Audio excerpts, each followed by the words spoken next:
আওয়ামী লীগ নিষিদ্ধের দাবিতে শাহবাগ আজকে জনতায় ভরপুর, ছাত্র জনতায় ভরপুর।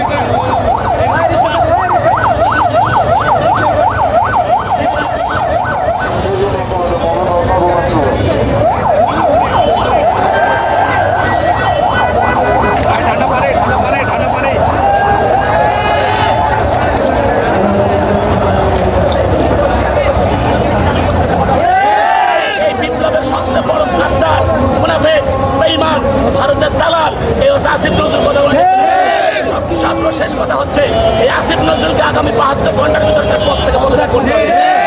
যদি পদত্যাগ না করে পরবর্তী সিচুয়েশনে এই ছাত্র চত্বরের এই শহীদ কাফেলা হেফাজত ইসলাম বাংলাদেশ, জমিয়ত উলামা ইসলাম বাংলাদেশ, বাংলাদেশ ইসলামী ছাত্র শিবির, জামাত ইসলাম সমস্ত ইসলামী রাজনৈতিক দল একসাথে নেবে।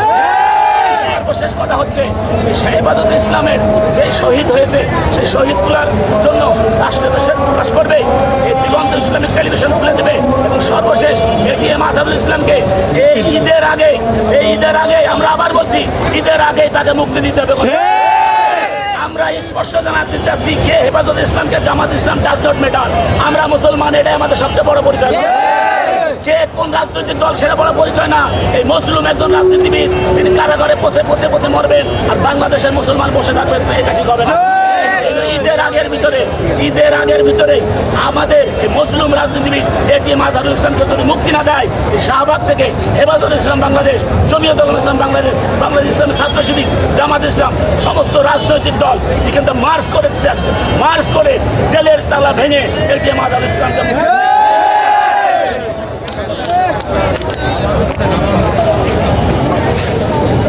আন্দোলনের মধ্যে তারা রাস্তায় এসে নামাজ পড়ছে জনগণ, ছাত্র জনতা।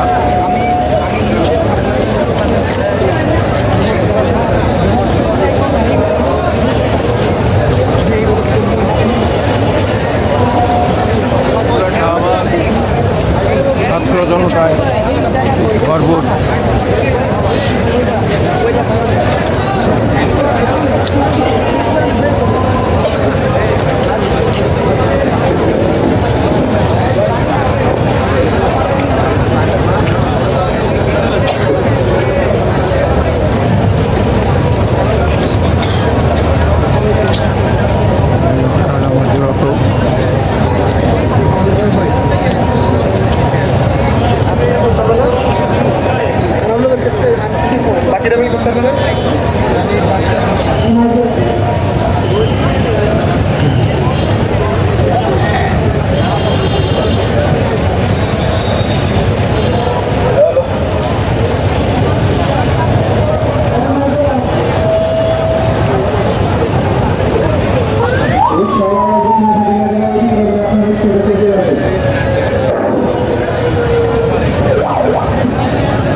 আমাদের দাবি এই আওয়ামী লীগকে নিষিদ্ধ যদি আপনি না করেন, আওয়ামী লীগকে নিষিদ্ধ করে চিরতরে আওয়ামী লীগের সমস্ত রাজনৈতিক কর্মকাণ্ডগুলি যদি নিষিদ্ধ না করেন, বাংলাদেশে যদি ব্যান্ড না করে দেওয়া হয়, তাহলে দরকার প্রয়োজনে এদেশের মানুষ যারা জুলাই আন্দোলন করেছে, আলেম সমাজ, ছাত্র সমাজ, ছাত্রীরা, কৃষক, শ্রমিক, মজুর সবাই মিলে দরকার প্রয়োজনে আপনাকে যেভাবে ক্ষমতার মস্তকে বসিয়েছে ঠিক সেভাবে ক্ষমতা থেকে টেনে হেসড়ে নামিয়ে আমরা এমন একদম সরকারকে বাংলাদেশের ক্ষমতার মস্তকে বসাবো যে আওয়ামী লীগকে নিষিদ্ধ করবে, হাসিনাকে এনে বাংলাদেশের মানুষের সামনে প্রকাশ্যে ফাঁসির কাছে ঝুলাবে।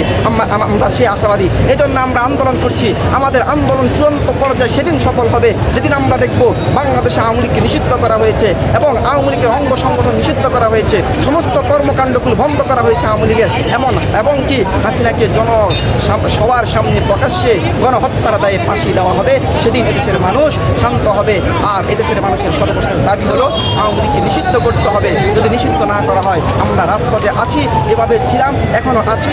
ইনশাআল্লাহ যতদিন পর্যন্ত দাবি আদায় না হবে ততদিন পর্যন্ত আমরা রাজপথে থাকবো ইনশাআল্লাহ। এটাই আমাদের শেখ মুজিব শিখিয়ে গেছেন সংগ্রাম করে বাঁচতে হবে, এটা বলবে। বিগত 15 বছর এমন কোন আলেম ওলামা আছে যে যাদেরকে আপনার আদালতের প্রাঙ্গণে তুলতে গিয়া ওরা নিজের শক্তিতে হেঁটে হেঁটে আসতে পারছে? কথা বলতে পারে না ভাই।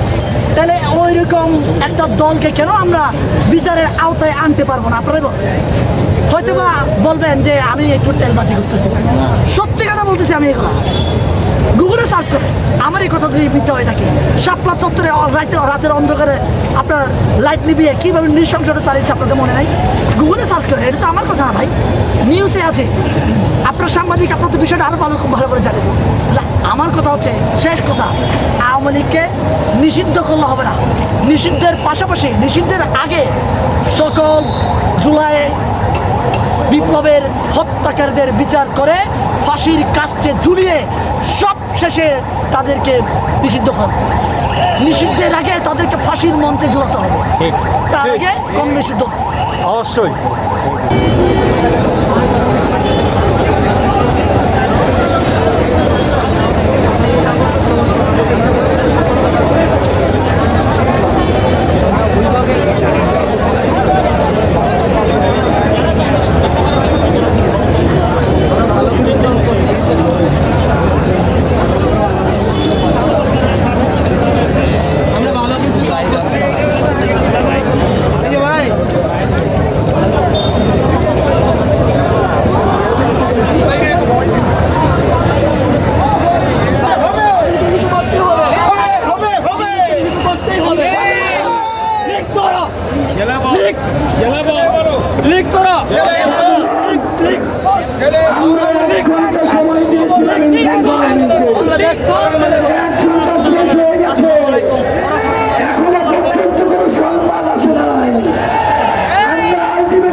আমরা